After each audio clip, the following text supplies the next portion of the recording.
Hei, ai niin, mun piti sanoa terveisiä kaikille urheilijoille tietenkin, ja heillä on kaikki mitalikaulassa, ja mä sain tämmöisen, niin sen takia mä nyt laitoin tämän. Mä en ole urheillut mitään, enkä mä varsinaisesti tehnyt mitään tämän eteen, paitsi että olen nyt ollut ehkä 30 vuotta julkisuudessa, niin nyt sitten meni kivasti nopeasti nämä alkuspiikit, ja meillä on täällä mukana näyttelijä Riitta Havukainen, moi. Moi. Ootko sä, Lauri, käynyt siellä katsomassa ja naureskellut? En, mutta mulle kotona lapset sanoo koko ajan, että mulle kaikki heti. Mitä sun elämään kuuluu? Kaikki mulle heti. Just hyvä. Joo.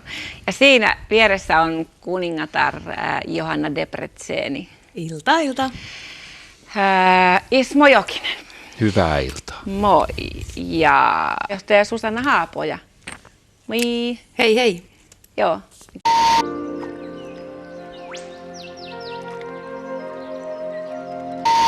Sana on tässä. Joo. Sillä pannaan. Ismo.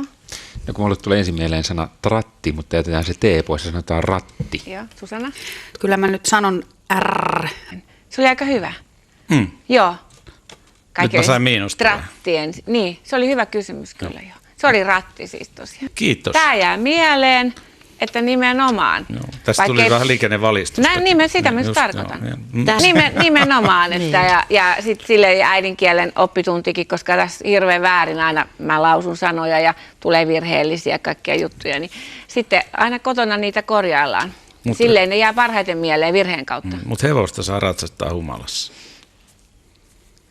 Hei. Riitta on juuri täyttänyt vuosia. Niin, Onneksi olkoon. Niin, kiitos, joo. No ei se Riitan mitään. 50-vuotisjutussa oli 30-vuotis valokuva, onneksi olkoon siitäkin. Se oli Niin, hieno temppu. se on hyvä vihjeeksi kaikille. Tai että laittautuu 35 näköiseksi. Mutta olihan siinä muuten 35. No, siitä ei puhuta. Eli trallala. Riitta johtaa. Mä oon oikeasti zoomaillut ihan kauhean kauan. Paljon mulla on? Ei, kyllä sulla nyt ehkä jo plussia, mutta ettei tulisi niitä miinuksia. No niin. Ja sitten 42195. Быстро не заканчивай. Sanot sä jotain? Sitä ei muuten nyt sit tiedetty. Kukaan ei tiedä. Ei. Kuulosti tutulta. 1920-luvulla keksitty vasta tämä juttu, mutta se on niin vahva myytti. Se on todistaa sitä, että myytti on vahvempi kuin todellisuus, Niin. koska ei sillä ole mitään Se oli tekemistä. hieno kysymys. Niin oli mustakin. Oisit Kaikki sä- mun kysymykset niin. on hienoja, koska ne on vaikeita. Olisit sä tiennyt, jos joku muu olisi sen kysynyt? Olisin. Jos joku olisi sanonut 400, niin mä olisin tiennyt, että se on stadion. Sitä ei lautasella yleensä se ollut. Tarjottimella Aura- hän sanoi. Niitä ajan. Hei, 20 € teille vielä. Aura on toi, mikä on Riitta Väisäsen pään ympärillä tuonne vaalea kehä. Kyllä, teillä kaikilla on myös hyvät valot siellä. Riitta.